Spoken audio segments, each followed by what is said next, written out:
자, 그럼 지금과 같은 시장, 어쨌든 변동성이 좀 만연해 있는 그런 시장인데 지금 시장에서는 전략을 어떻게 가져와야 될까요? 이렇게 생각을 하셔야 되겠죠. 일단 이슈 크게 6월달 이슈 뭐 여러 차례 말씀을 드렸습니다만 14일 우리 시간으로 14일 FOMC 회의 결과 발표 결국은 두 가지 이슈죠. 금리 인상은 기정사실화. 하지만 금리 인상의 속도 이 부분에 대한 힌트가 있을 것이냐 없을 것이냐. 그리고 부채 축소를 과연 자산 매입을 과연 해 나가겠느냐 안 나가겠느냐. 시장에 풀린 유동성을 다시 말씀을 드리면 서서히 소위 말하는 테이퍼링의 이슈로 회수해 나갈 것이냐 안 해 나갈 것이냐의 이슈가 될 것 같습니다. 일단 미국에서는 금리 인상은 뭐 거의 기정사실화되고 있고 부채 축소에 대해서는 거의 아마도 이야기가 없지 않을까 이런 생각도 좀 가져보게 됩니다. 오히려 이번에 미국에서 금리 여러 가지 이슈로 인해서 정치적인 트럼프 대통령의 정치적인 이슈로 인해서 금리 인상을 하지 않게 된다라면 이것 또한 역시 불확실성으로 시장 내 크게 압박 요인 내지는 하락 요인으로 작용할 가능성이 있다. 오히려 시장에서 기대되었던 대로 금리 인상을 하는 것이 시장의 안정화를 위해서 그리고 불확실성의 해소를 위해서 긍정적으로 작용할 것 같고요. 다만 금리 인상의 폭은 뭐 작으면 작을수록 좋겠죠.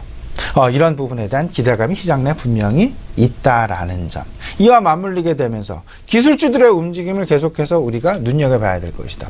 미국 시장에서도 기술주와 금융주, 에너지주, 소재주 이런 순환매가 미국 시장에서도 나타나고 있다라는 부분은 실적 시즌의 임박 이제 한 2주, 3주, 한 3주 정도 남았죠. 실적 시즌 소위 말해서 2분기가 피크아웃을 할 것이냐 아니면 피크아웃이 2분기 안 되고 3분기까지 넘어갈 것이냐 소위 말하는 호실적이 2분기를 정점으로 찍을 것이냐 아니면 호실적의 연장이냐 이런 부분에 대한 가능성 이런 부분들이 결국은 이런 부분에 대한 어떤 그 전망 자체가 시장 내에서 차익 실현 매물과 맞닥뜨리게 될 수밖에 없을 것이고 차익 실현 매물은 결국은 실적에 대한 확인 과정을 통해서 다시금 시장 내 새로운 바람으로 들어올 텐데 추가적인 상승을 만들어내는 모멘텀이 될 텐데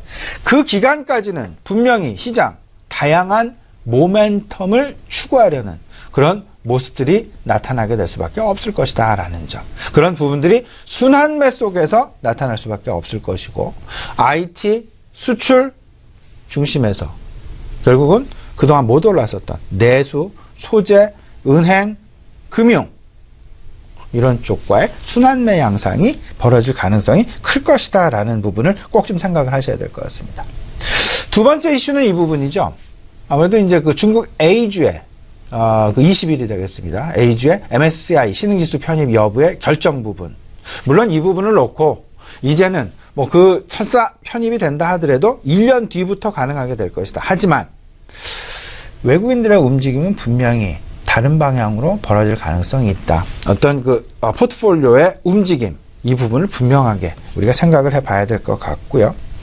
이 속에서 대형주들에 대한 관심, 대형주들에 대한 지수 관련주들에 대한 움직임보다는 지수는 일정 부분 2300포인트에서 2400포인트 사이에서 어떤 그 묶어놓고 이 사이에서 다양한 종목군들로의 어떤 그 모멘텀 중심의 모멘텀을 보유한 모멘텀을 오히려 조금은 더 상대적인 모멘텀을 가지고 있는 종목군들로의 이전 가능성을 분명히 우리가 생각을 해봐야 될 것이다. 저는 이렇게 생각을 합니다. 앞서서 말씀을 드렸습니다만은 내수주의 3인방, 건설, 유통, 은행 이 부분에 대한 관심을 조금은 더 이제 서서히 넓혀가시는 게 맞지 않나라는 생각이 들고요. 이 자리를 통해서도 좀 말씀을 드렸죠. 6월 중간 배당 관련주들 특히나 우리나라 코리아 디스카운트 해소와 매우 중요하게 맞물려 있는 이슈일 수 있다라는 점. 이런 부분들과 함께 우선주에 대한 관심, 지배주주에 대한 관심, 그리고 그 6월 중간 배당주에 대한 관심까지 아마도 6월 시장 넉넉한 어떤 그런 수익률 확보할 수 있는 계기가 되지 않을까 말씀드려 봅니다.